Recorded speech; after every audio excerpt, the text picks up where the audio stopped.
1 heure, vous allez devoir faire un effort pour raisonner dans un autre monde, dans un monde très différent du monde actuel, puisqu'on ne va pas parler en années, mais on va parler en millions d'années. Voilà. Mais je ne remonterai pas au-delà de 30 millions d'années et j'essaierai d'employer le moins de gros mots possible.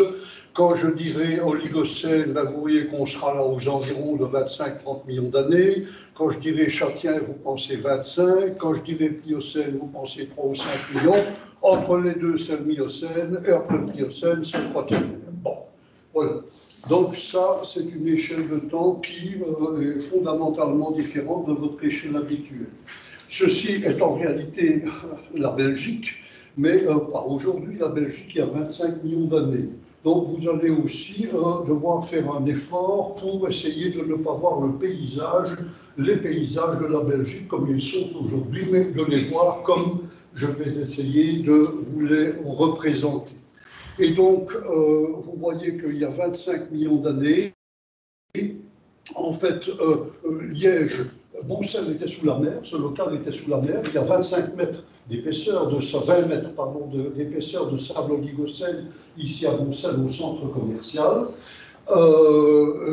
Oui, Visé, donc toute la partie qui est en bleu sur la carte était donc couverte par la mer et donc seul le Condro et l'Ardenne étaient continentaux, donc il n'y avait qu'une ébauche de réseau hydrographique avec la Vesdre et l'Ourthe par exemple. Alors, voilà, ok, on l'a. Oui, il faudra que je m'habitue. Voilà. Un court moment, je remonte il y a 30 millions d'années au Tongriais, parce qu'il y a 30 millions d'années, même la Haute-Ardenne était sous la mer. Bon, donc maintenant, je reprends, donc là, on pouvait parler de rien sur le plan continental. Je reviens à une dia que vous avez vue, j'enchaîne. Nous sommes maintenant pendant le Miocène à 15 millions d'années, et vous voyez que d'après Blesse, la Meuse existe, pardon, le Gers existe, et le rivage marin qui a reculé depuis le Tongriais est à ce moment, dans cette période, en camping. Ah oui, là, je ne m'habituerai pas à voir la fin. Alors, en fait, moi, ce que je vais vous proposer, ce sont des balades. Ce sont des balades virtuelles sur des cours d'eau qui ont existé donc à des altitudes différentes des altitudes actuelles. Et cette balade, elle commencera il y a 25 millions d'années au Châtien. Je n'irai pas jusqu'à la Meuse actuelle, je m'arrêterai à environ 1,5 million d'années. Pour comprendre ce que je vais vous dire, il y a un concept qu'il faut dominer, c'est le concept de terrasse fluviale. Bon, vous savez tous qu'en général, une rivière s'encaisse au fil du temps, donc elle développe en fait, dans le fond de sa vallée, ce qu'on appelle une plaine alluviale, mais elle a développé des plaines alluviales antérieurement à des niveaux supérieurs, et l'érosion qu'elle a exercée fait que ces anciennes plaines alluviales se trouvent donc en relief. Et voici donc une terrasse inférieure, une terrasse un peu plus élevée. Voilà, donc pour arriver au concept de terrasse, bien, il faut trouver le long du cours d'eau une série de lambeaux, donc c'est un reste de plaine alluviale, une série de lambeaux qui a le même âge, je dirais, et qui constitue donc, une fois rassemblés, vraiment ce qu'on appelle la terrasse fluviale. Ces matériaux, on les reconnaît facilement puisqu'ils sont faits de cailloux roulés, pardon, c'est comme ça, ils sont faits de cailloux que l'on dit roulés, entourés d'une matrice de sable, de limon, d'argile. Voici une nappe de ce caillou donc qui a ici à peu près 4 mètres d'épaisseur, c'est dans la Basse-Meuse, dans la région de Visé. Et on en arrive à la représentation des terrasses fluviales dans la littérature. L'habitude est donc de dessiner et donc de repérer ces lambeaux de terrasses des deux côtés de la vallée et sur le plan graphique de les projeter sur un plan vertical à l'aplomb du fond de vallée. Et de cette façon-là, on représente, je passe à la photo suivante, on arrive... Oula, oula, là, là, là, là, là. Ouais. Allez, ça va finir par aller. Voilà. On arrive alors à une représentation. Voici le modèle des terrasses de la Meuse depuis Charleville, voilà, jusqu'aux Pays-Bas, qui est un modèle de référence, puisque c'est le dernier qui a été publié.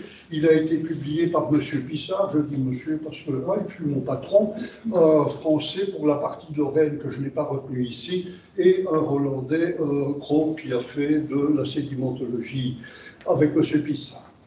Et voilà donc ce que vous devez réaliser quand vous voyez ce genre de graphique, c'est qu'il y avait donc sur les deux versants de la vallée des graviers anciens que l'on a dessinés à leur altitude ici sur le graphique. Et après les avoir dessinés, on trace les lignes qui sont censées rejoindre les lambeaux de même âge. Comment a commencé cette histoire? Puisque j'étais retraité et je ne voulais plus du tout faire de la géomorphologie, c'est pas bon, c'était en 2007 ça. Comment ça a commencé? C'est parce que les archéologues de Sclin, où j'avais un bon copain, m'a dit: tu veux pas dire aider un étudiant à trouver des silex pour les Néandertaliens qui ont vécu ici? Comme j'aimais bien ces gens-là, j'ai dit oui. Donc on était à Sclin, voilà ici. Donc je me dis, bah, je vais aller voir un petit peu partout là autour de Sclin, mais je prends nécessairement le seul travail sur les terrasses fluviales qui avait été fait par Anne-Marie Clairbois, mémoire fait en 1957, et je me rends compte tout de suite que des choses ne vont pas dans ce mémoire. Alors, je vous le montre parce qu'il est quand même vraiment exceptionnel, parce que c'est une étudiante en 1957 à qui M. Macaron ne voulait pas étudier les lambeaux de terrasse fluviale, donc depuis en Sereine, donc nous dirons j'y vais jusqu'à Liège. La fille a dit oui, en train et à vélo probablement. Hein, parce qu'aujourd'hui, vous dites ça à un étudiant qui a une Porsche, il va vous dire: donnez-moi toujours le trajet, le tronçon de Flimard jusqu'à Liège, on verra bien après. Hein, donc, admiration totale, moi, pour Anne-Marie Clairbois, à qui je me prépare déjà à aller proposer le mariage en deuxième noce. Donc, en fait, quand je comprends, je commence à dire un petit peu du mal du travail. J'ai cherché à la retrouver pour aller lui proposer ce que je vous disais. J'ai échoué à Woluwe Saint-Lambert avec un acte de décès. Bon, donc simple clin d'œil à Anne-Marie Clairbois ici. Donc, je vous dirai donc, voici, elle a tous les points d'observation ici, qu'elle reporte donc sur un graphique. Voilà Namur, voilà Liège. J'ai dessiné en bleu la plaine alluviale. Et alors, j'ai surtout fait une ligne ici à 115 mètres d'altitude. Parce que vous voyez qu'en dessous de la ligne de 115 mètres, toutes les terrasses ont une pente que je vais qualifier de normale, et au-dessus de la ligne de 115 mètres, elles sont en contre-pente, et la contre-pente est de plus en plus forte au fur et à mesure que l'on monte, et donc que l'on recule dans le temps. Voilà, et moi je vous amène alors tout de suite ici à... Vous voyez, c'est pas Schtroumpf, c'est pas les Bleus, je ne sais pas qui a dit ça tout à l'heure, mais enfin, il y a quand même ici une image. Nous atterrissons à Liège-Airport, parce qu'à Liège-Airport, j'ai pris une carte ancienne pour qu'on voit quand même les replats. Ben, c'est un grand replat, puisqu'on y a fait l'aérodrome à 200 mètres. À Monscroteux, il y en a 187, c'est le gravier, c'est la côte du gravier, 190, 185. Et je viens tout de suite ici à Flémalrode, au centre scolaire de l'Envol, si vous le connaissez, où il y a un gravier à 172 mètres d'altitude, et je termine ma balade à Choquet à 165 mètres. Alors, ce qui se passe ici, c'est que quand on prend un des sauts de gravier, et qu'on détraite, je passe évidemment sur le traitement, on s'aperçoit, et ici on fait des analyses diverses, je n'en ai retenu qu'une seule, c'est celle de l'étude du gravier, parce que le résultat peut être visualisé aisément. Effectivement, j'ai donc mis ici de courbes granulométriques du gravier, donc de tout ce qui est supérieur à 2 mm, Vous voyez les classes granulométriques, ça ne va pas là au-delà de 64 mm. Donc quand on prend des seaux et des seaux de gravier sous l'aéroport, on trouve que les cailloux ils sont tout petits, ça va, et pour trouver un caillou qui soit plus grand qu'une pièce de 2 euros, il faut vraiment bien chercher. Voilà, sur 40 kg de gravier, un seul élément plus grand qu'une pièce de 2 euros. Alors, je descends tout de suite à 170 mètres. Vous voyez qu'on est 25 mètres plus bas, donc à la fameuse école de Flémalcourt, ici. Disons qu'il y a un tout petit peu plus de gravier, mais il n'y en a toujours aucun de plus de 64 mm. Mais quand on descend alors de quelques mètres pour aller ici sur le replat de Choquier, alors là, on trouve des galets jusqu'à 128 mm, donc le cailloutis devient beaucoup plus grossier. C'est donc un changement pétrographique spectaculaire que l'on retrouve aussi dans les autres types d'analyses que nous avons faites et qui sont publiées, puisque j'ai laissé sur les tables la liste des publications que je suis en train de résumer ici. Oui, encore un moment ici, pardon, tout doucement. Allez, allez. Bon, allez, je n'insiste pas. Bon, on reprend l'avion et on atterrit le long de l'autoroute de Wallonie. Oui, ça c'est l'autoroute de Wallonie, tout près de Coutouin, voilà. Et il y a un magnifique replat aussi, à 215 mètres d'altitude à peu près. Et aux alentours, il y a là une terrasse qui est à peu près, vous voyez, 20 mètres plus bas. Voilà les cotes d'altitude, base du gravier et sommet du gravier. Et puis ici à Coutouin, il y a un autre gravier entre 170 et 175, 179. Excusez-moi. Et voilà aussi le même type de représentation que celle que je viens de vous montrer pour le transect de Liège-Port-Flémal. Et même chose sur le plateau, uniquement de tout petits cailloux, plus petits qu'une pièce de 2 euros. 20 mètres plus bas, ils sont à peine plus gros. Mais quand on descend ici de 180 mètres à 179 mètres, alors il y a beaucoup plus de cailloux grossiers.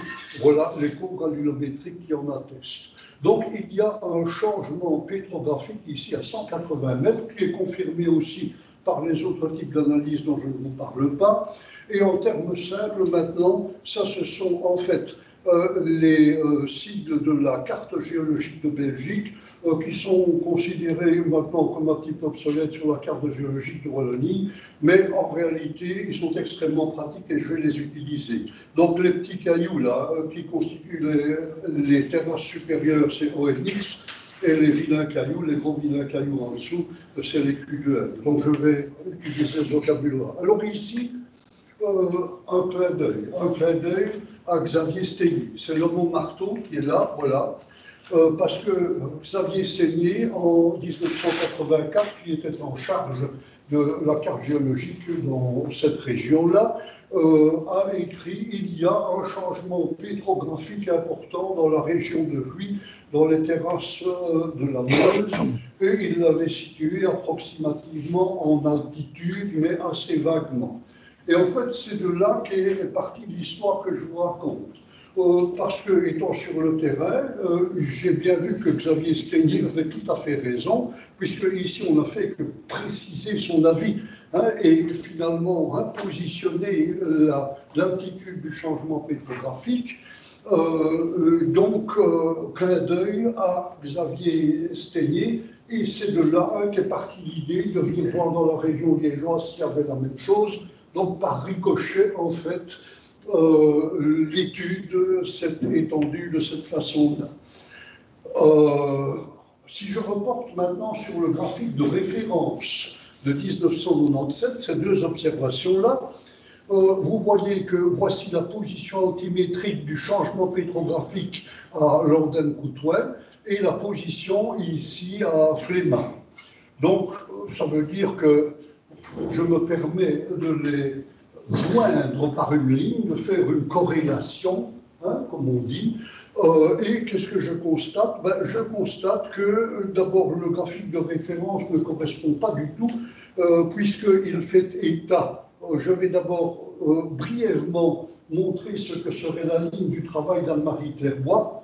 Et ici, c'est la ligne jaune, c'est une terrasse en contrepente. Et en fait, alors que dans le modèle de référence, on indique clairement qu'on fait référence au travail de Clairvoy, en fait, ce qui est dessiné ici, c'est un anticlinal.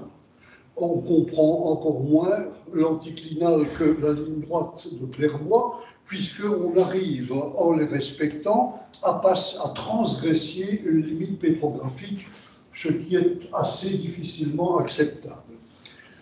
Pour comprendre cela, on va en France, parce qu'à partir de ce moment-là, donc avec Geoffrey et Jean, on s'est dit, là, il faut maintenant qu'on essaye d'expliquer pourquoi il y a ce changement pétrographique. Et petite histoire, petite présentation de la région où se trouve la solution. Vous voyez la Meuse qui prend sa source ici sur le plateau de Laon, qui passe à Pagny-sur-Meuse, j'y reviendrai, et qui arrive à Charleville-Mézières. Et en fait, en 1842, un certain Domalius Dallois, un Bruxellois, dit ça, c'est vrai, mais il y a vraiment un problème, parce que ici en Lorraine, il n'y a aucun sommet à plus de 300 mètres d'altitude pour faire couler une Meuse ancienne, mais ici, la crête du massif de Rocroi, avec la Croix-Sky qui est là, est à 400 mètres. Comment peut-on faire passer par 400 mètres une Meuse qui, juste à l'avant, n'est qu'à 300 mètres d'altitude? C'est un problème. Alors, il y a une série d'hypothèses émises, mais je les passe pour venir de suite à celle qui va finir par être vérifiée et utilisée. C'est un Bruxellois, Ruto, encore une fois, qui va se balader là, qui dit, mais en fait, la solution, elle est très simple. Oui, la Meuse, quand elle arrive là, elle est paresseuse, donc elle contourne le massif de Rocroi, elle emprunte ce qui est maintenant la vallée de l'Oise, et elle revient en Belgique par la Sambre. Évidemment, ajoute Ruto, en faisant ça, je n'ai pas encore expliqué comment elle traverse le massif de Rocroi, mais c'est très simple, puisque à ce moment-là, il y a un cours d'eau qui est ici au nord, sur le flanc nord du massif de Rocroi, qui, comme tous les cours d'eau, s'incise et agit par érosion régressive. Par conséquent, c'est comme cela que ce cours d'eau traverse donc finalement la ligne de crête, vient capturer la Semois, poursuit son petit bonhomme de chemin, vient capturer la Meuse et le tour est joué. Voilà. Il n'y a aucun argument de terrain pétrographique à l'appui de cette idée de Ruto, mais elle va faire son chemin, puisque quand même un petit peu après, il y a un Français qui finit par se dire, il faut quand même qu'on prenne un peu la main sur ces affaires-là en France. Oui, alors moi je trouve qu'il dit, hein, l'hypothèse de Ruto, elle est vraiment amusante, mais seulement la seule chose que je vais contester, effectivement, allez, voilà, oh là, allez. Bon, alors là, c'est grave. J'ai dû pousser sur un bouton qui est derrière, donc...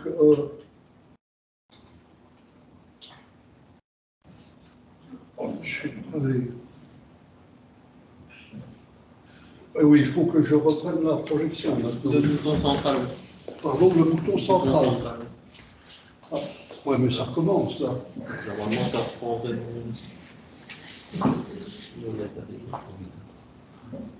Ça va durer jusqu'à 9 heures si ça continue. Allez, j'étais à Ruto et voici Dolphus qui dit en fait la Meuse, elle ne va pas rejoindre, la Meuse, elle ne va pas du tout rejoindre la Sambre. Quand elle arrive dans l'Oise, elle s'en va vers la Seine. C'est la seule différence. Mais il accepte quand même les captures de Dolphus. C'est pas possible, je ne sais pas ce que je fais, mais allez, je pousse un tout petit coup dessus. Ben non, voilà, elle s'en va, moi je ne vois pas là. Oh. C'est pour ça que j'aime bien mon ordinateur. Hein. Mais enfin, je sais bien faire. Allez, voilà, bon. 1912, un Français, Niclès, je recule d'un cran, voilà, il remarque que ici, entre Toul et Pagny-sur-Meuse, il y a une vallée très profonde, très large, et il n'y a pas de cours d'eau dedans. Et alors, il y fait des recherches, et il se rend compte qu'il trouve ici, à Panissus, à la sortie de la vallée, il trouve des graviers, des cailloux, qui ne peuvent venir que des Vosges, où il y a donc des roches magmatiques, des roches plutoniques, et il publie donc à juste titre, que antérieurement, la Moselle, regardez, elle fait un coup d'ici, au lieu de repartir vers Nancy, elle traversait le Val de l'Âne et elle arrivait à Charleville-Mézières. Et ça nous permet de comprendre que l'eau de la Moselle est passée d'ici à Liège. Voilà. Donc, Niclès a disparu, mais je le fais réapparaître. Je pousse. Oui, alors oh non, là c'est pire. Vous êtes trop loin sans doute. Et qu'est-ce que je fais là, le 130? Non, je ne sais pas. D'autant plus élèves. Oui, mais c'est pour ça que j'aime bien mon ordinateur ici, mais. Oui, Il faut avec pas la flèche. Juste les flèches. Ben oui. trop s'éloigner. Bon, et on va donc maintenant dans le terrain où M. Pissard a fait sa thèse, donc dans le premier tronçon du graphique de référence. Alors, ce que l'on voit donc ici, c'est... Voilà. Je ne donne évidemment aucun détail, mais regardez, même sur une carte d'Atlas, comme on voit bien, ici une vallée, une grande vallée qui n'a pas de cours, qui n'a plus de cours d'eau. C'est le Val de Faux. Ici, la Goutelle. Ici, la Vrigne. Ici, un méandre recoupé. Ici, la Sormonne, qui est donc un petit cours d'eau dans une grande vallée. Un méandre recoupé ici aussi. Bref, M. Pissard, en étudiant la morphologie de la région de Charleville-Mézières, arrive à la conclusion que l'hypothèse démontre, je vais dire, que vraiment le modèle de Ruteau, l'idée qu'avait eu Ruteau, est une idée extrêmement pertinente.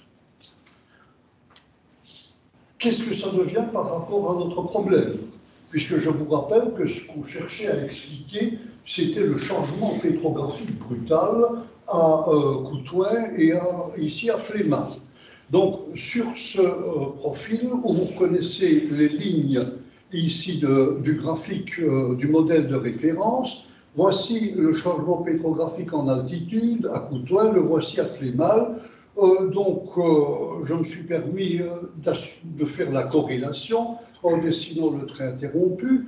Et comme on peut dire qu'à ce moment-là, voilà la crête du massif de Rocroi, donc comme on peut dire qu'à ce moment-là, comme Ruteau l'avait dit, la véritable Meuse, c'était uniquement un cours d'eau qui prenait sa source dans la région de Dinan-Givet et qui arrivait dans la région de Namur. Et ce cours d'eau-là, il s'est incisé et en même temps, il a procédé par érosion régressive. Et comme la Semois, quand elle a été capturée, était à 300 mètres d'altitude, donc l'hypothèse que nous avons publiée, c'est que c'est au moment où la Meuse, s'incisant et procédant par érosion régressive, est venue toucher la Semois. Si elle n'était ne fût-ce qu'un mètre plus bas, c'est l'eau de la Semois et les cailloux de la Semois qui ont donc emprunté le cours de la Meuse, sont arrivés à Paradis-Coutouin, à Flémal-Haute, etc.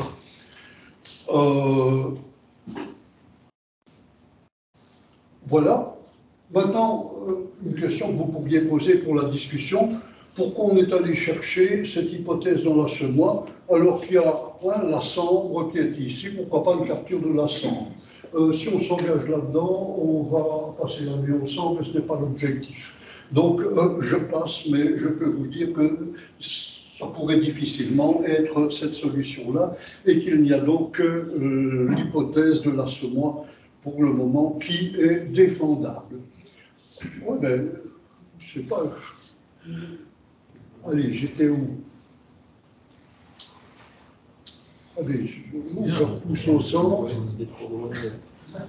suis trop loin. Oui, c'est vrai, peut-être que tu te tournes.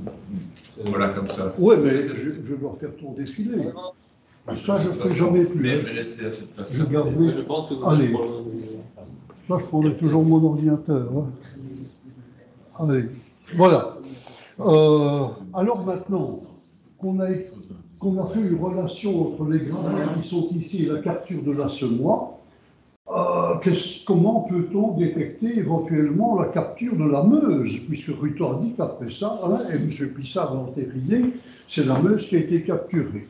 Donc, allez, j'essaye plus calmement, voilà, donc de montrer l'endroit où la Meuse a été capturée, et alors l'outil, puisqu'on sait qu'en réalité, précédemment, la Moselle supérieure se jetait dans la Meuse, à Pagny-sur-Meuse, et donc les éléments des Vosges arrivaient ici dans la région liégeoise, hein, entre Namur et Liège où on travaillait. En fait, les roches qui sont des granites, on en trouve très difficilement et très peu parce que ça se décompose très facilement. Mais sur l'ensemble des minéraux qui viennent des Vosges, il y en a un qui est vraiment spécifique et qui n'existe nulle part dans les bassins fluviaux ici en Belgique. On appelle ça une amphibole, voilà. Donc je vous ai montré comment ça se présente dans le microscope et même ici, voilà, dans le microscope polarisant. Là, il s'agit d'une classe granulométrique qui va de 100 à 300 microns à peu près. Donc, ce qu'il faut savoir ici, c'est que j'ai recherché dans tous les sites où j'ai fait des prélèvements, là où il y avait des amphiboles, où il n'y en avait pas. Alors, aussi, il y a un graphique en France, ici à Givet, où les amphiboles sont toujours en dessous de 140 mètres, et dans toutes les terrasses au-dessus, c'est Cros qui a travaillé avec M. Pissard, qui a fait ce graphique-là. Là, il n'y en a pas. Et moi, ici, dans la région entre Namur et Liège, en fait, chaque fois qu'il y a un sigle rouge, au-dessus de 140 mètres, il n'y a pas d'amphibole. Et chaque fois qu'il y a un sigle vert, en dessous de 140 mètres, il y a des amphiboles. Donc, on s'est permis de mettre ici une ligne de partage, donc de dire il n'y avait pas d'amphibole jusqu'à 140 mètres, et si les amphiboles apparaissent à 140 mètres, c'est que la Meuse est connectée à la Moselle. Donc c'est que la Meuse vient d'être capturée à Charleville. Et on se trouve devant un système consistant où, puisque c'est la semoie qui a été capturée en premier lieu, on est à 170 mètres ici, et on n'est plus qu'à 140 mètres lorsque la Meuse, un peu plus tard, a été capturée. Donc on est dans un système qui est vraiment consistant, mais il y a un bug. Pourtant, je ne fais que toucher. Bon, allez, ça recommence. Qu'est-ce que je fais? Je pousse au milieu? Ouais, ben alors je recommence tout. Ça, je ne fais jamais plus. Hein.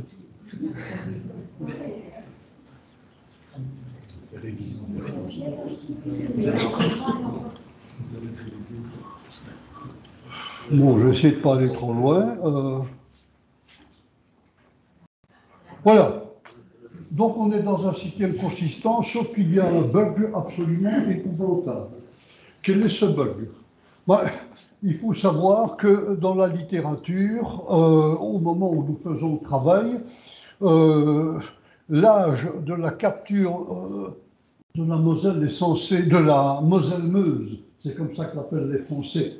En Belgique, on dit la Meuse-Lorraine, oui. Donc, l'âge de la capture, si on prend la carte géologique, donc je fais encore attention, la carte géologique, elle dit que les cailloux ONX qui sont sur le plateau le long de l'autoroute de Wallonie, c'est de l'Oligocène continental, de l'Oligocène final, bref, 25 millions d'années. Voilà. Et étant donné que dans ce cailloutis, on trouve des cailloux très spéciaux qui s'appellent les kysolites. Vous voyez, les petites taches noires, c'est des petites billes millimétriques.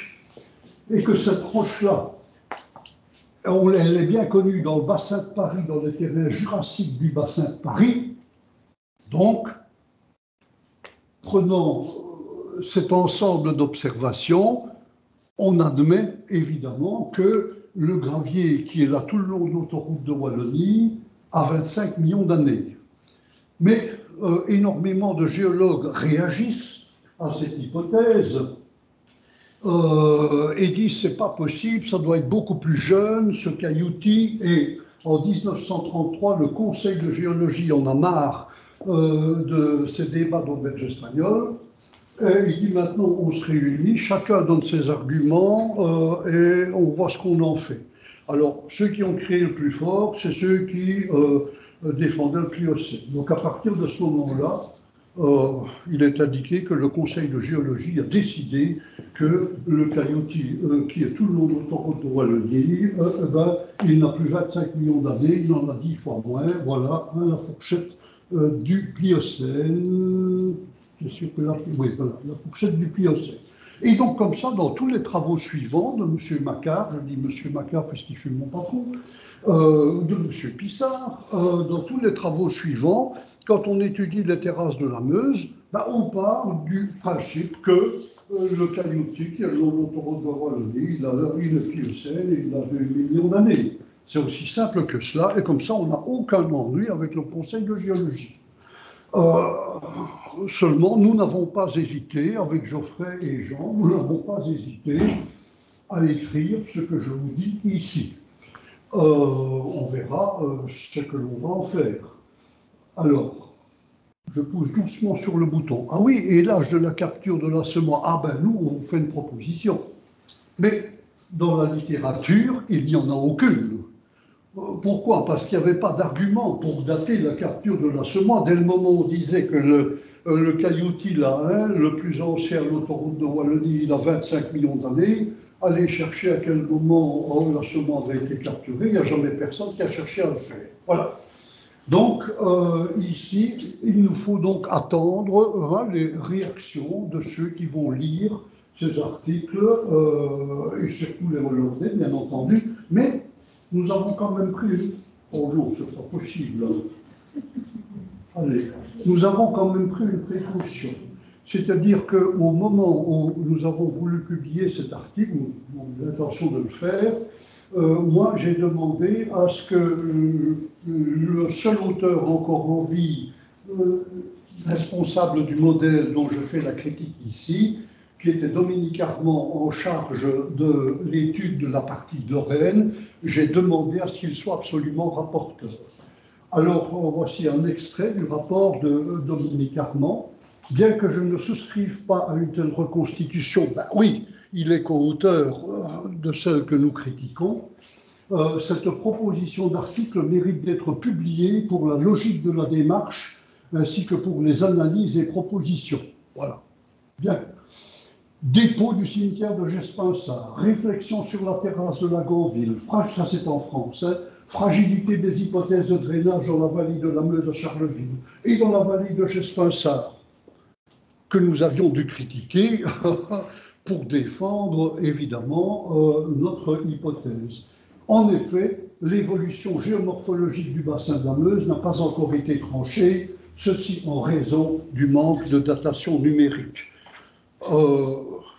Et donc ce fut publié, bien entendu, puisque c'était logique et défendable. On en est là. On vient maintenant sur les hauteurs de Liège. Alors, sur les hauteurs de Liège, on va encore faire appel à un ancien, parce que nous n'inventons rien. Stégnier, on a utilisé Stégnier, Ruta pour échafauder notre modèle, mais quand on arrive sur les hauteurs de Liège, voici donc, vous reconnaissez la ville de Liège, voilà l'aérodrome, l'aéroport est ici, sur le plateau de Grasselonne, voici le plateau de Rocourt, voici Boncel, nous sommes ici, et alors ça mène en 1919 un certain Laurier. Laurier est un géologue qui travaille à l'université d'Utrecht, qui a entendu parler des problèmes qui se posent ici dans la région, qui fait un travail sur les dépôts fluviatiles très anciens aux Pays-Bas, en Belgique et en Allemagne et les régions voisines. Et Laurier, il vient donc ici à Liège et il va sur le plateau où il y a maintenant l'aéroport. Vous voyez où il y a le sable oligocène, il y a 20 mètres de sable oligocène, le gravier, les magnifiques petits cailloux, là, ils sont ici au-dessus. Donc ça, c'est une photo que j'ai pu faire quand on a élargi la sortie Flémat de l'autoroute. Donc on a eu l'occasion de revoir ce que Laurier avait vu. Voilà, et Laurier, il voit donc ici ces cailloux, et il les trouve particulièrement émoussés. Vandenbroek l'avait déjà dit en 1880, bien émoussés, et il les trouve jolis. Il dit, moi j'appelle ça des jolis galets. Eh bien, moi aussi. Voilà. Et alors, il vient ici à Boncel, où il y avait des sablières. Maintenant, il y a de temps en temps une coupe que nous avons pu voir et que nous avons pu échantillonner. Et ici, il y a effectivement 2,50 m de gravier. Là, au centre commercial, chaque fois qu'on fait un trou, il y a 2,50 m de gravier. Mais quand on lave les graviers, que j'en fais une belle photo, voilà ce que ça donne. Donc, vous voyez ici que ces cailloux-là, ils ne sont pas du tout arrondis et émoussés comme les jolis galets qui ont acquis leur émoussé en réalité quelque part sur une plage marine, sur les strands, là où ils sont ballottés à longueur de journée, et en quelques semaines, un cube devient une bille. En réalité, donc il dit, ben ça c'est pas du tout la même chose. Ben, il avait tout à fait raison, l'homme, hein, ouais, voilà. Et puis il va à Raucourt, à l'endroit du Kinépolis, il y a une grande carrière. Et il fait toutes les petites carrières de Raucourt. Et là, il trouve aussi des vilains galets anguleux comme ça, des vilains petits galets anguleux. Et alors il dit, nous avons eu l'occasion avec les archéologues d'en reprendre l'échantillon avant qu'on remblaye la coupe, la sablière gritaine. Et vous voyez qu'à Raucourt, effectivement, attendez, c'est là, qu'à Raucourt, ce n'est pas des cailloux bien arrondis, c'est des cailloux, je n'ai pas pu les laver parce que c'est un échantillon d'archéologue, mais que ce sont des cailloux anguleux. Alors, Laurier, à ce moment-là, qu'est-ce qu'il dit? Il dit, ben, écoutez un petit peu, puisque à Boncel, voilà, et à Raucourt, c'est des cailloux de rivière, donc, dit-il, ce que, voilà, je vais dessiner, c'est probablement un cône de déjection d'un cours d'eau qui vient du sud, et il écrit l'Ourcq, d'un cours d'eau qui vient du sud, qui passait à Boncel, qui passait à Raucourt, et qui allait rejoindre la mer, qui était la mer Châtienne, qui était en régression. On ne peut que reconnaître, nous n'avons pu que reconnaître le bien fondé de l'hypothèse de Laurier. Ça peut paraître paradoxal, mais ce qu'il faut savoir, c'est que dans un laboratoire où moi j'ai vécu 44 ans, ça, nous n'avons pratiquement jamais parlé. Et pourtant, en 1919, le travail de Laurier est examiné par un jury de l'Université de Liège, présidé par Paul Fourmarié. Paul Fourmarié tenait toujours la tête un peu à droite et on l'appelait midi-5. Moi, j'ai croisé Fourmarié dans les couloirs. Quand je trouvais ça, il ne répondait pas. Bon. Voilà. Alors, conclusion du rapport. Je m'empresse d'ajouter que je me rallie bien volontiers aux conclusions il y a plusieurs pages, des deux premiers rapporteurs, et que je propose l'impression du travail de M. Laurier dans nos annales, aussitôt que le permettra l'état de nos finances, et j'y ajoute des félicitations à l'auteur. Donc à Liège, on félicite Laurier, et on n'en parle jamais plus. Sauf aujourd'hui. Bon. Quand je dis jamais plus, ce n'est pas tout à fait vrai. Parce que Stégné, l'homme au marteau, en 1936, il n'était pas trop heureux de ce qui se passait. Donc, je dois dire que Laurier a donné le nom formel à ces vilains cailloux anguleux de gravier liégeois. Hein, donc, c'est un terme que je vais reprendre. Mais en fait, ce qui s'est passé là, c'est que Laurier disait que c'est un cône de déjection, mais seulement, comme il y a 270 mètres d'altitude à Boncel et qu'il n'y a plus que 200 mètres à Raucourt, la pente était extrêmement forte. Donc il était difficile d'admettre que c'était celle d'un cône de déjection. Mais Stégné intervient en disant ce n'est pas un cône de déjection, mais en réalité, la région de Raucourt, de Boncel à Raucourt, elle l'a basculé parce qu'il y a des mouvements du sol. Bien. Le seul chercheur du laboratoire qui a repris ce problème est M. Pissard, en 1964, contribution à la connaissance des graviers liégeois, mais voilà. Et je signale qu'il a travaillé à Boncel, Sartillement et Serein, qui n'est pas allé à recours, donc au Kinépolis. Hein, enfin, c'était le football club liégeois à ce moment-là. Donc, il étudie que ces graviers-là, sa conclusion, je n'irai pas au-delà, ce premier essai d'études sédimentologiques des graviers liégeois n'est guère concluant. Bon, donc, on ne va pas s'attarder. Mais il dit quand même, l'hypothèse du cône est impossible parce que sa pente, effectivement, passerait par-dessus la crête de la Véquille, ce n'est pas acceptable. Reste donc, dit-il, l'hypothèse du basculement du sol que Stégnier a invoquée en 1936, fermez la parenthèse.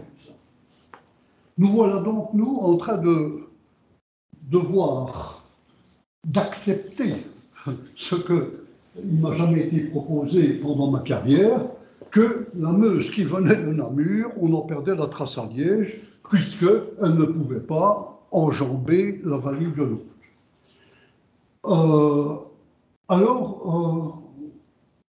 Un petit coup d'œil maintenant sur ces graviers qui sont là tout le long de l'autoroute de Wallonie, à peu près 200 mètres d'altitude.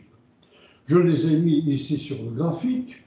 Ce sont dans tous les cas donc des tout petits galets et bien arrondis, donc qui ont un émoussé marin.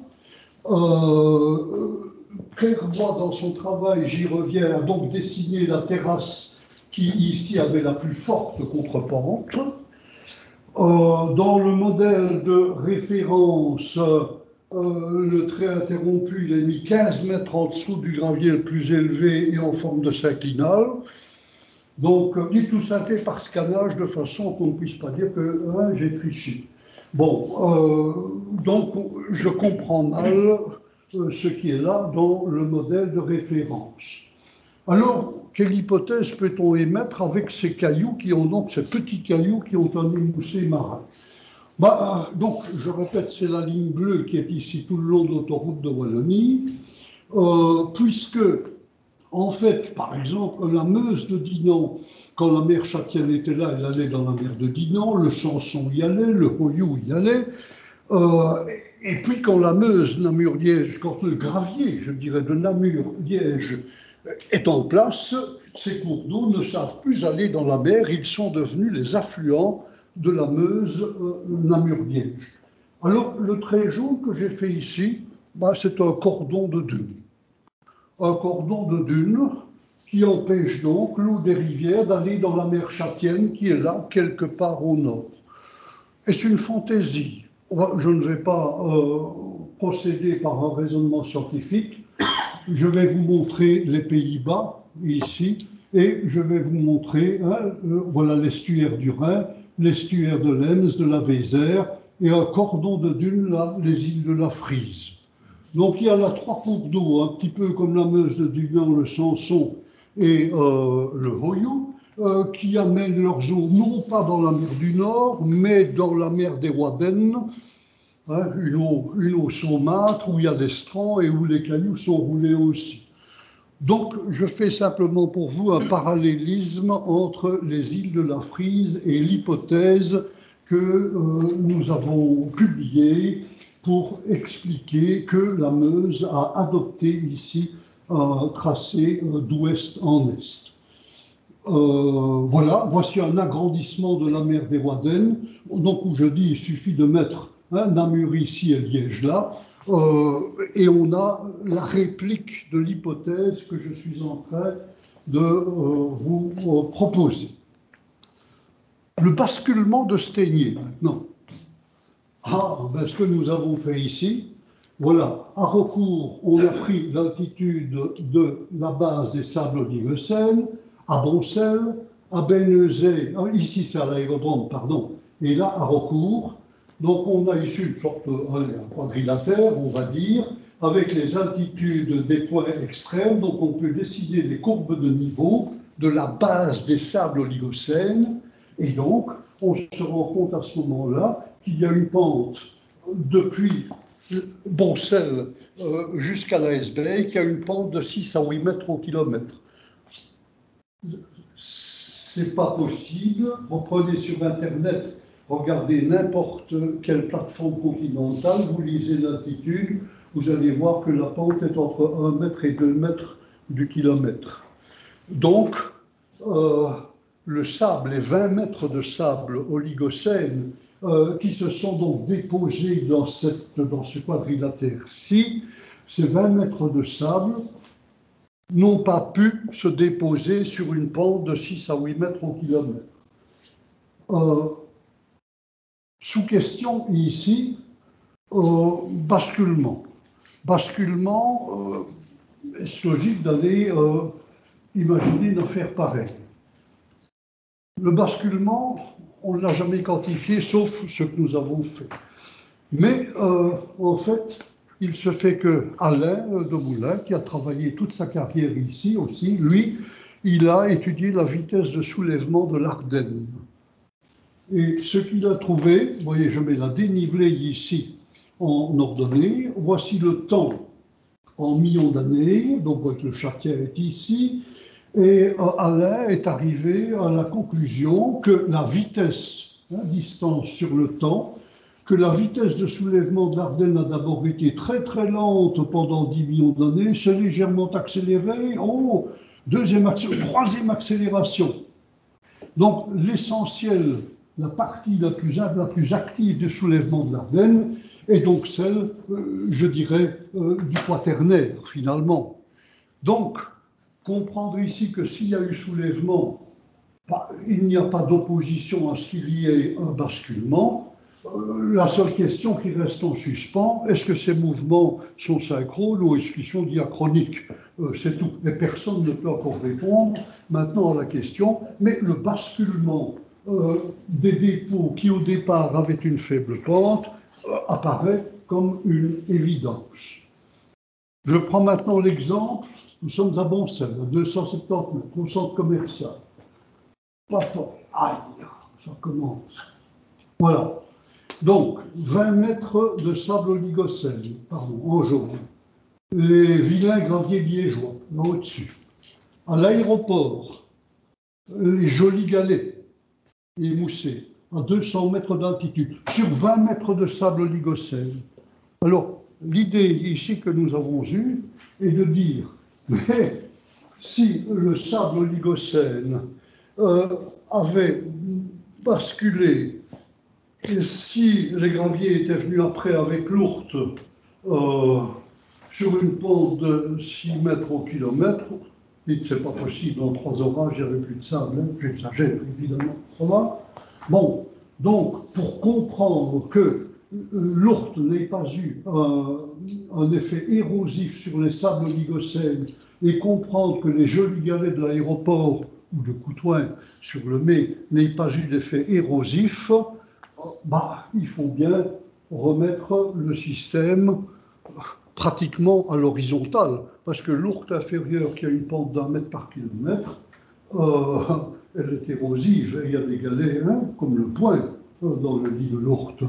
Donc en remettant ce système pratiquement à l'horizontale, on comprend alors que les jolis galets, les vilains galets et les jolis galets n'aient eu aucun des deux un effet érosif. On peut même arriver à l'idée que lorsque les galets mal roulés arrivaient sur l'estran à l'aéroport et qu'ils étaient roulés dans l'équivalent de la mer des Wadden, en quelques semaines, ils devenaient des billes ou des haricots. Vous verrez. Bon, il n'y a non plus aucun inconvénient à ajouter une dune du cordon de dune qu'on vous a dessiné tout à l'heure depuis Namur jusqu'à Liège, avec la mer Châtienne qui est évidemment proche. Donc, ce que vous comprenez ici, c'est qu'on est dans une sorte de retour aux sources, puisque ça, la carte géologique le dit. La carte géologique de 1890 le dit, et on n'a fait que s'en écarter au fil du temps. Vous comprenez aussi que quand je vous ai présenté la façon dont on fait les modèles de terrasses fluviales, notamment pour la Meuse, qu'on a l'habitude donc de projeter les lambeaux de terrasse sur un plan vertical à l'aplomb de la plaine alluviale. Mais comme on vient de dire qu'à Liège, le système était probablement basculé, on ne peut plus faire ça. aussi longtemps qu'on n'a pas démontré que le basculement était existant. On continue. Puisqu'on est au Sartillement, restons-y un moment. Au feu rouge, juste avant de descendre vers Liège, là aussi, il y a des graviers liégeois anguleux. Quartz de 8 à 16 anguleux. Mais il ne reste que 4 mètres de sable oligocène. Voilà. 4 mètres. Et plus 20. 20, c'est le jaune pâle. Sur le plateau de Rocourt, où nous avons pu aller retrouver un échantillon, voilà, il ne reste non plus que 4 mètres de sable oligocène en dessous des cailloux. Donc, la part de sable oligocène érodé dans un cas comme dans l'autre est la même. Il n'y a pas encore cette incision profonde et facile dans le sable.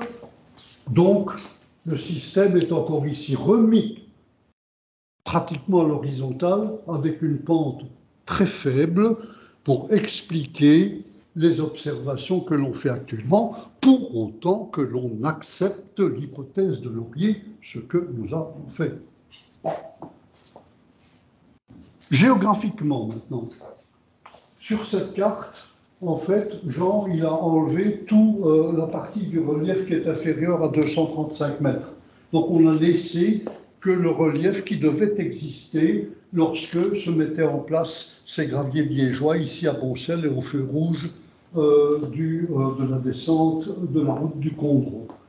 Donc on arrive alors à un itinéraire lourd, qui vient d'ici, qui passe par le feu rouge là-bas, et puis qui va au plateau de Rocourt. Vous remarquez que dans ce système-là, maintenant, on peut revenir un petit peu en arrière. Quand l'Ourthe passait ici à Boncel, les galets allaient se faire rouler sur l'estran Liège-Airport. Donc, le système, je vais dire, est logique aussi.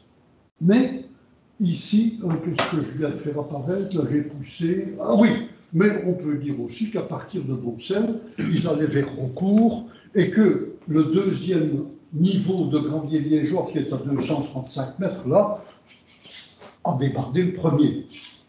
Mais ici, il y a alors un élément supplémentaire. Pour le moment, la Vesle se jette dans l'Ourthe à Chénay, mais regardez la boucle que j'ai faite ici vers les Pays-Bas. Pourquoi j'ai fait cette boucle-là? Voilà. C'est parce que au fort d'Aubin-Neuchâteau, à 240 mètres d'altitude, donc nous sommes ici à l'est de la Waxage, nous sommes ici à 240 mètres. La carte géologique disait effectivement qu'il y avait des cailloux, et Laurier qui est allé, il a vu les mêmes cailloux qu'à Boncel et à Rocourt, et bien que ce soit à Neuchâteau, il a dit ça aussi des graviers liégeois, au sens large. Et je crois qu'il avait tout à fait raison, les voilà lavés et photographiés par Jean sur un papier rouge. Bon. Bien que ce soit à 240 mètres, donc nous ne sommes pas dans la mer à 240 mètres là-bas. Alors, pour faire venir des quartz et des quartzites ici à Trois-Cheminées, voilà Liège, voilà Maastricht, comme ils viennent des Hauts-de-Fagne, la logique c'est de rechercher un ancien cours d'eau qui venait des Hauts-de-Fagne et qui passait par Lavour, ici, mais vous pouvez chercher, c'est vraiment difficile à trouver. En tout cas, nous, on n'a pas trouvé.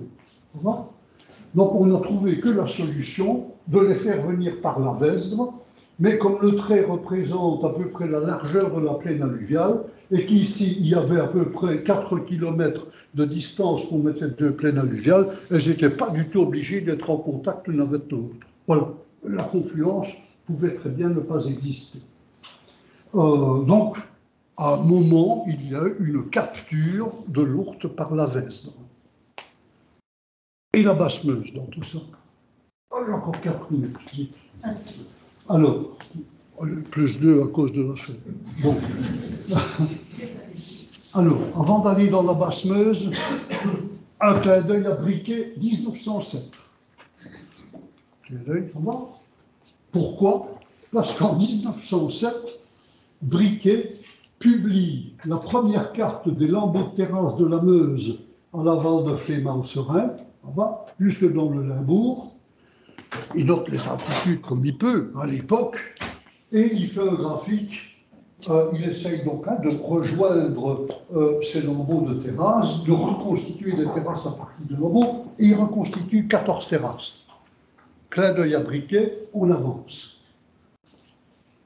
1949, Hall, Johanna, je crois, de son prénom, dit attention, les terrasses les plus élevées de la Meuse, elles ne vont pas, qu'on trouve ici sur la retombée du Peter, elles ne vont pas vers Mazeik, elles passent à Fouron, on les retrouve à Gulpen, on les retrouve à Simpelveld, et puis à Geilenkirchen, où était la confluence de la Meuse avec le Rhin.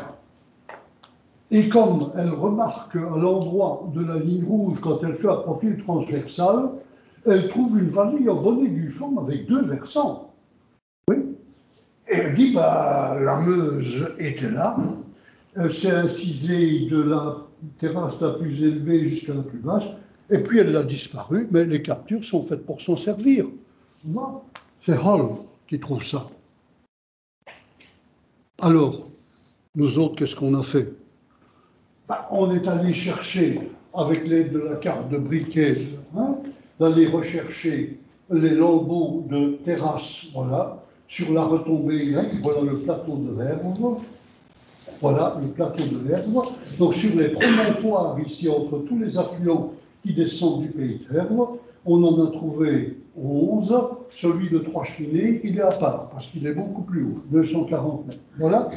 Et voilà donc la carte des Hollandais ici pour l'Ostmaas, une carte extrêmement récente, avec 4 terrasses, après que Hall ait dit, il y a les vallées de la Meuse, il y a des Hollandais qui sont, ah oui, c'est vrai, et il y a même 4 terrasses. Bon. On en a trouvé, il y en avait 8. Mais on a eu la chance de découvrir en 2015 3 nouveaux et les plus hauts de tous. Ce qui s'est passé là, c'est que à Bois-de-Breu, voilà, ici, à Bois-de-Breu, on fait un lotissement dans ce qui était un pré, en réalité, dans lequel on n'avait rien vu jusque-là. Et comme j'ai eu la chance d'être récupéré par le bureau d'études qui s'en occupait, pendant 3 mois, j'ai suivi les machines qui creusaient jusqu'à 5 mètres pour faire les égouts. Voilà, et donc, en 2 km de tranchées, on a vu qu'il y avait 3 niveaux de terrasses, avec des bases 178, 185, 186, 50, voilà, études sédimentologiques, je ne sais pas m'étendre, vous avez vu l'heure, voilà. Mais ici, pour la terrasse inférieure, comme le trou qu'il devait faire n'allait pas jusqu'à la Roche-en-Place, je suis allé chercher un casier de bière au DDS de Bois-de-Breu, je l'ai apporté au machiniste qui a creusé 60 cm et on a eu la base. Oui. Ici, je n'ai pas dû aller chercher la bière puisqu'il a touché le schiste altéré. Oui. Et là, il n'y arrivait pas à 5 mètres. Alors je suis allé chercher un casier de bière, il est venu avec la grosse machine, et il est descendu à 7 mètres. Extraordinaire, 7 mètres de dépôt de la Meuse dans la terrasse la plus ancienne, alors que c'est celle qui a été le plus longtemps exposée à l'érosion. C'est extraordinaire, c'était nouveau, avec des structures sédimentaires conservées, de dépôts en place, en position primaire. Voilà. Donc ça, c'était une donnée toute nouvelle. Alors, avec tous les petits lambeaux là, de la Basse-Meuse, 0 km, 20 km, vous avez là au-dessus Benne, voilà, les dépôts de Benne, vous avez Barchon, et puis vous avez Blény, et puis vous avez l'Ostmaas ici. Donc, nous, avec les moyens que l'on avait, on sait mettre l'épaisseur des cailloutis qui restent conservés sur un graphique, avec l'altitude exacte. On sait que ici, les terrasses supérieures, elles doivent entrer dans l'Ostmaas. Voilà. Quand on décide une coupe transversale de l'Ostmaas qui est ici, quand la Meuse l'a abandonnée, elle était au niveau de la terrasse la plus basse qui est là. Voilà son altitude ici. Et qu'est-ce qu'on voit? C'est qu'il y a en tout cas 3 lambeaux de terrasse qui s'aligne parfaitement, qui donne une pente de 35 cm au kilomètre, qui est une pente normale pour la Meuse telle que nous la connaissons. Voilà. Donc, on trouve que ce raccord est le plus logique, et par la sédimentologie, on arrive à la conclusion que les dépôts de Bénezet qu'on a pu étudier en détail, que ces dépôts-là ne peuvent se raccorder sur le plan sédimentologique qu'à la terrasse, la plus haute terrasse de l'Osmas, dite terrasse de Cosberg par les Hollandais. Donc, en fait, on avait les deux contraintes, la contrainte minimale, la contrainte maximale, pour se permettre de tracer des lignes pour reconstituer les terrasses intermédiaires, ce qui est fait ici. Alors, les Hollandais, eux, ils ont des estimations d'âge des terrasses dans l'Osmas. 2,9 millions pour Cosberg et 2,1 millions lorsque la Meuse a disparu, a été capturée et a donc disparu de l'Osmas. Jusque récemment, quand on pensait que la Meuse ancienne était pliocène, bah, ça allait tout seul.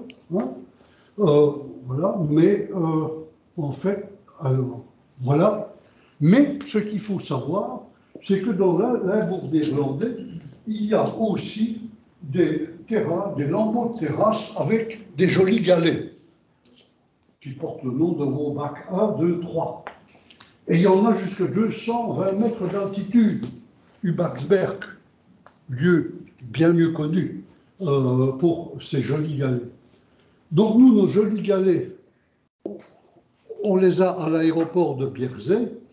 La question devient maintenant comment faire le raccord entre les jolis galets de l'aéroport de Bierzet avec ce qui se passe dans l'Imbourg néerlandais. Ben, ça va être fort facile, je ne vais pas vous faire perdre votre temps, je ne saurais pas le dire maintenant. Bon. Alors,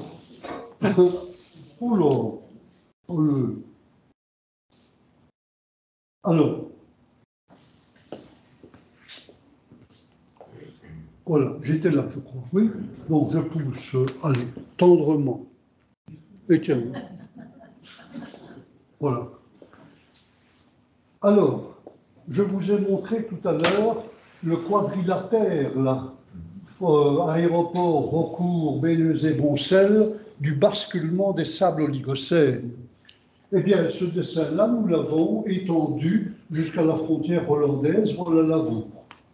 Et on a dessiné les courbes de niveau de la base des sables oligocènes. Et on voit qu'on a à peu près 6 à 8 mètres du kilomètre de pente ici de Boncel à l'aéroport, mais que c'est de plus en plus gauchi et que c'est 10 mètres par kilomètre à viser. Alors, là, on peut dire, mais j'ai dit que si on admettait le basculement, on ne pouvait plus faire un graphique de lambeaux de terrasse dans un plan vertical. Et regardez, où sont ces lambeaux? Ici, tous ces lambeaux que nous avons étudiés, ils sont sur la même courbe de niveau. C'est une charnière. Donc, ils n'ont pas basculé l'un par rapport à l'autre. Ce qu'ont fait les modèles antérieurs, ils ont projeté toutes ces données sur la Meuse qui est ici, mais plus on s'en éloigne, plus le système est difficile à appliquer, bien entendu. Donc ici, nous nous défendons d'avoir fait un graphique à l'ancienne parce que les conditions s'y prêtaient. Je vous ai montré tout à l'heure ce diagramme de vitesse de soulèvement et de basculement éventuellement de l'Ardenne. Dans ce système, les graviers liégeois de Boncel, les voilà ici au niveau du Châtien, et les terrasses de la Meuse dans l'Ostmas et les terrasses de Bénezet sont donc ici aux millions d'années proposées par les Hollandais dans leur modèle et qu'on a adopté pour les terrasses de Bois de Brun. Alors, je ne vous parle pas du tout de la sédimentologie, je ne prends qu'un critère, le problème de la capture de la Meuse et les amphiboles. Évidemment, j'ai cherché aussi dans la basse Meuse, chaque fois qu'il y avait une coupe, j'ai cherché s'il y avait des amphiboles ou pas. Vert, il y a des amphiboles, rouge, il n'y en a pas. Alors on arrive, quand on part de Givet à 140 mètres, la ligne de partage, elle est vers 140 mètres. Ça, c'est pas normal pour une pente normale du cours d'eau. Oui, mais puisqu'il y a basculement dans la basse Meuse, donc c'est un soulèvement. Donc on peut continuer d'accepter l'hypothèse. C'est la vérité, nous ne le disons pas, mais l'hypothèse est en tout cas, semble-t-il, pertinente. Alors, j'en viens maintenant, j'en reviens au modèle de départ, hein, où je vous ai dit, là, je remets l'image de M. Pissard, qui a donc fait le travail personnel ici sur le tronçon de Charleville en Sereine. Ici, pour Namur-Liège, il a pris le travail de Clairbois, il a indiqué avec modification, sans aller sur le terrain, ça je peux vous le dire. Voilà. Et puis ici, il a pris le modèle de Juvigny. D'abord, ce n'est pas tout à fait juste, je dois rendre hommage aussi à mon co-auteur, qui était François Renard, donc rusé chercheur. Hein, voilà. Et avec Renard, je reviens quand même un tout petit moment ici. Aïe. Jamais plus. Voilà. J'ai mis un gros point d'interrogation ici. Pourquoi? Parce que vous voyez que M. Pissard a mis 10 terrasses dans la basse Meuse. Or, Juvigny et Renard avaient fait un travail en 92 où ils se défendaient d'avoir reconnu 20 niveaux de terrasses. On allait devenir très à l'aise en 1996 lorsqu'un Hollandais a fait un modèle où il y en avait 24 dans le Limbourg. Mais, à l'époque, comme entre-temps, M. Pissard travaillait à son modèle, il venait d'être retraité, donc là, on s'est parlé, eh bien, tiens, tes 20 terrasses, là, avec Renard, ça va pas, hein. Ça va pas. Est-ce que tu ne te souviens pas que notre maître à tous, M. Macquart, en 1938, il a fait un travail sur les terrasses de la basse Meuse et il a trouvé 10 terrasses.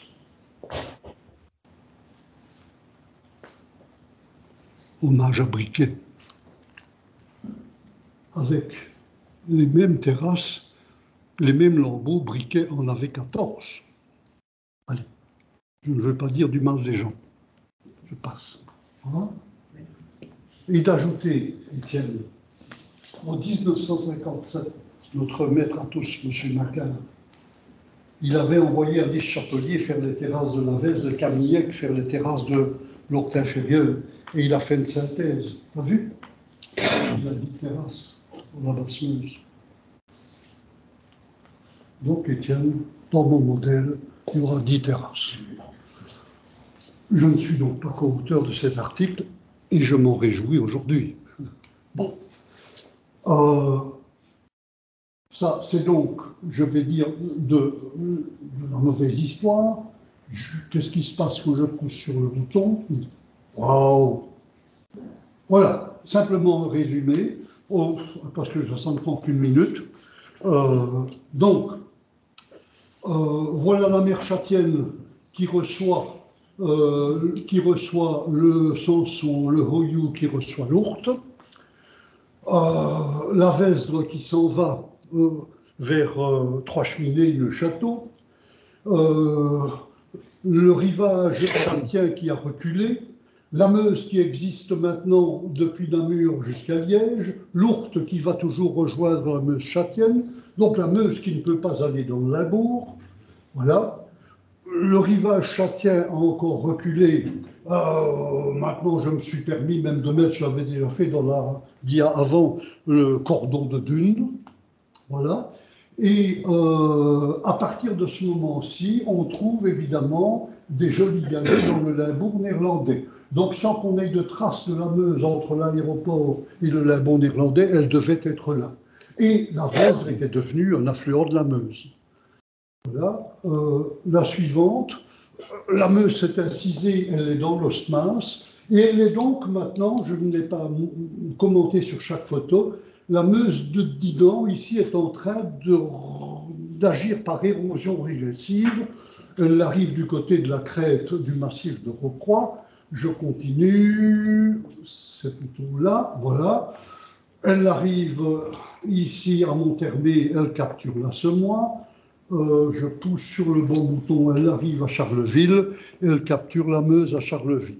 Bon, alors, ça, c'est donc le résumé du modèle que je viens de vous décrire, avec évidemment, en insistant sur le fait que nous n'avons vraiment rien inventé, ni Geoffrey, ni Jean, ni moi, nous n'avons vraiment rien inventé, puisque Stégnier, Briquet, Cornet, j'ai oublié de dire le cordon de dune, Briquet, il avait écrit que c'était un cordon littoral.